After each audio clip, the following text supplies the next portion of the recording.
Aren't we financing Russia's war? Well, that would be silly.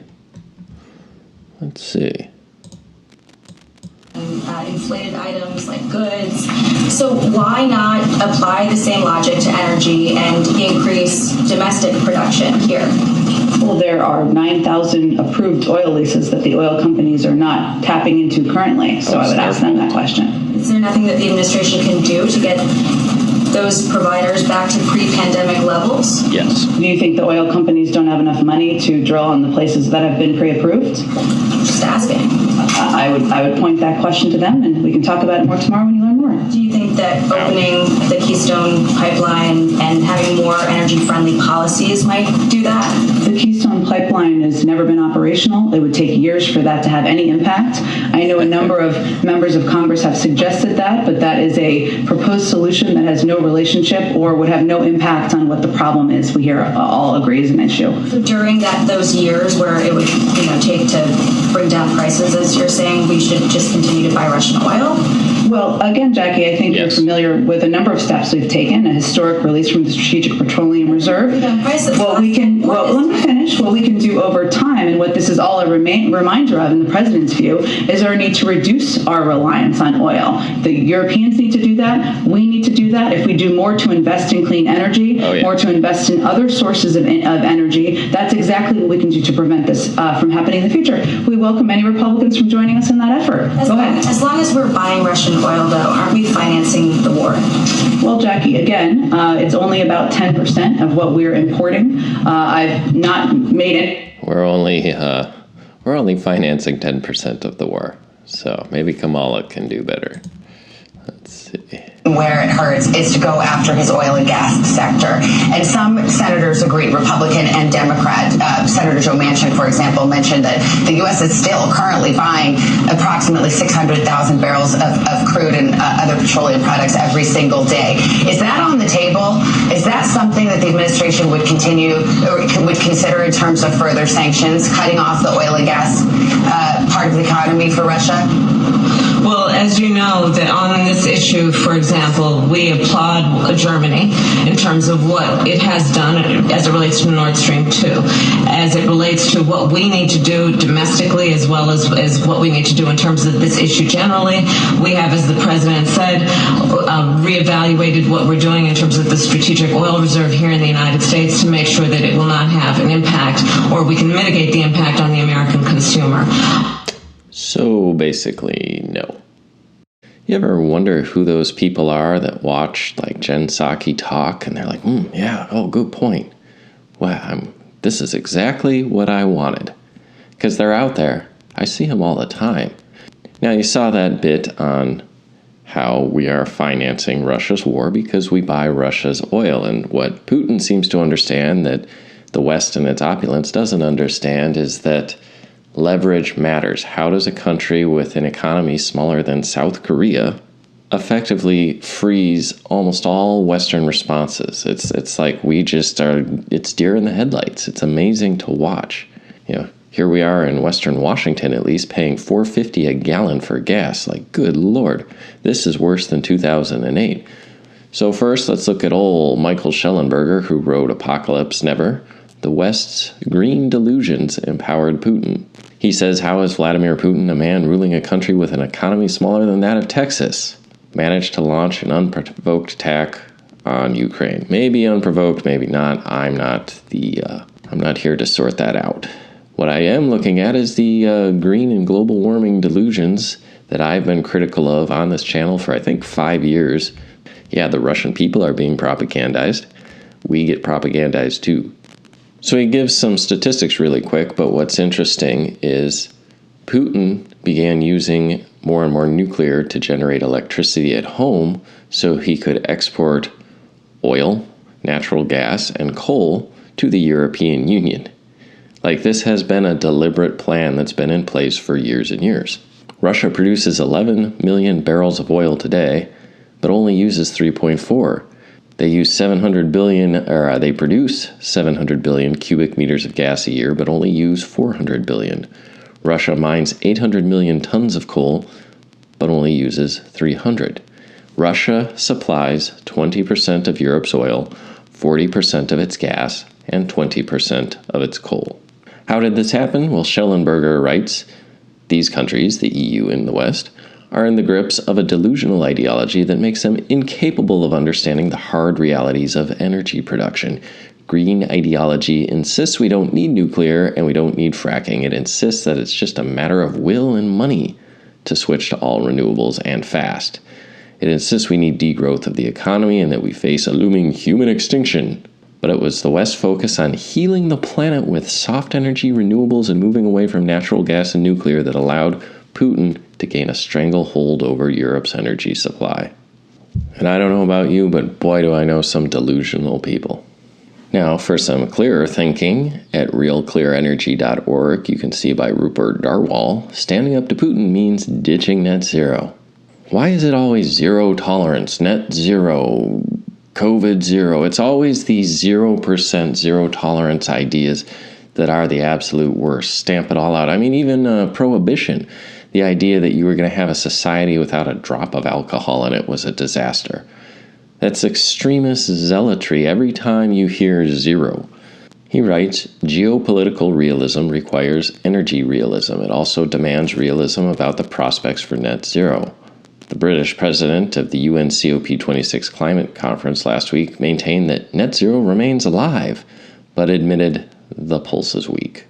Achieving this barely alive objective requires global emissions to be cut in half by the end of this decade. That's not going to happen.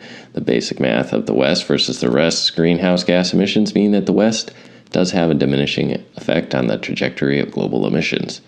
In an age when Russia invades a sovereign state on a baseless pretext and denies its right to exist, it's high time that Western leaders got real. The West either understands what is at stake and plays by the rules of geopolitics, or the West loses.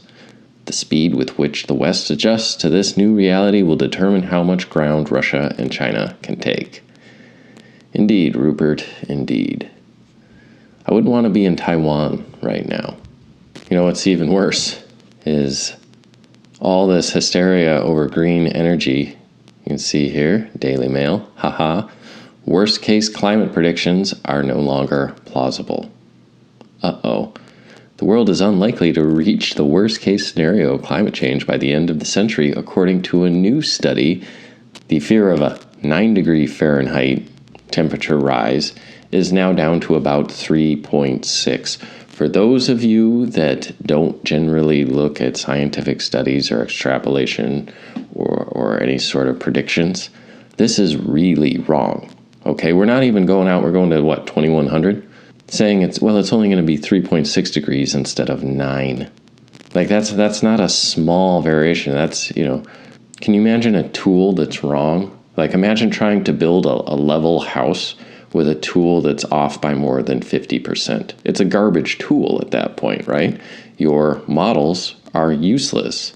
The researchers found that the extreme scenarios and temperature increases were based on outdated data from 15 years ago.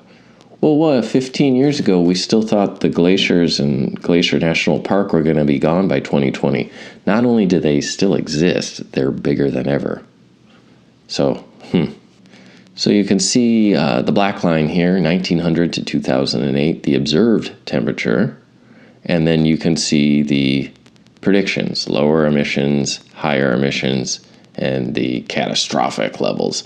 And the observed level of temperature is, significantly lower than even the lowest prediction that we had. It's not even close. It's almost like we paid a bunch of scientists to find something, so they found it. So the models were wrong, and they weren't a little bit wrong. They were really, really wrong. Even now, 3.6 degrees over 80 years instead of 9 degrees over 80 years. Big, big difference. Why were they wrong? Well, Mike Shedlock has. Scientists conclude dire climate change models were wrong because they did not accurately model clouds. And they need a supercomputer 1,000 times more powerful to do that. And that's 1,000 times more powerful than the supercomputers we have today, not the supercomputers in the year 2000. Because in the year 2000, I had this really sweet looking iMac that had memory of 10 gigs. 10 gigs was an unbelievable amount of memory, and then Napster came out, and we all got hard drives full of music. We need a supercomputer 1,000 times more powerful than what we have in 2022 to just model the clouds. And this is nothing new. I've been talking about this cloud study for 2 years now.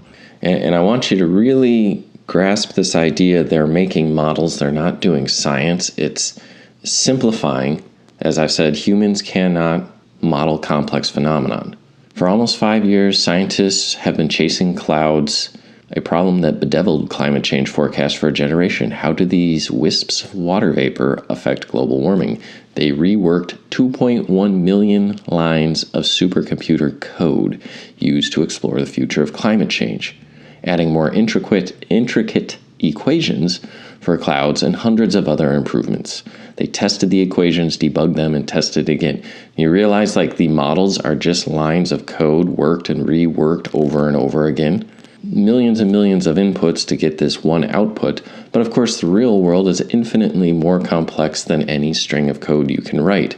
I know you guys understand the butterfly effect. I know you've seen Jurassic Park. Human beings cannot model complex phenomena, or else we'd all be fabulously rich in the stock market. The stock market is infinitely more simple than the climate, and yet these extremely powerful funds with all these data churning and all these programs, they get blown out of the water all the time. A lot of times I outperform them with trailing stops and buying into an uptrend. It's as simple as that. I love quotes like this. Gavin Schmidt, director of the National Aeronautics and Space Administration Goddard Institute for Space Sciences, a leading center for climate modeling, says, "We have a situation where the models are behaving strangely." Oh, you mean they're not working? They're not working because they're a computer program. And how important are clouds? Well, Tapio Schneider, an atmospheric scientist at the California Institute of Technology and the Climate Modeling Alliance, says, if you don't get clouds right, everything is out of whack. Clouds are crucially important for regulating Earth's energy balance. In an independent assessment of 39 global climate models last year, scientists found that 13 of the new models produced significantly higher estimates of the global temperatures caused by rising atmospheric levels of carbon dioxide than the older models. Dr. Gettleman, who helped develop CESM2, and his colleagues have been upgrading the models. Now, to make the oceans more realistic, they've added wind-driven waves. See, the old models, the old panicking, the gone by 2020, the projections back then for the glaciers, an ocean with no waves, and a sky with no clouds. I want you to understand how simplistic these models were. It was Minecraft. The model divides the Earth into a virtual grid of 64,800 cubes, each 100 kilometers on a side, stacked in 72 layers. In their initial analysis, scientists discovered a flaw in how CESM2 modeled the way moisture interacts with soot, dust, or sea spray particles that allow water vapor to condense into cloud droplets. It took a team of 10 climate experts almost 5 months to track it down to a flaw in their data and correct it. One little flaw that took 5 months to track down, 10 guys working full time. How many flaws do you think are in these models? And how many of these do you think it takes to cascade to get this unrealistic 3.6 degree Fahrenheit number, right? The models are flawed. Well, that means they're wrong. That means your output is going to be way off, like the graph we looked at.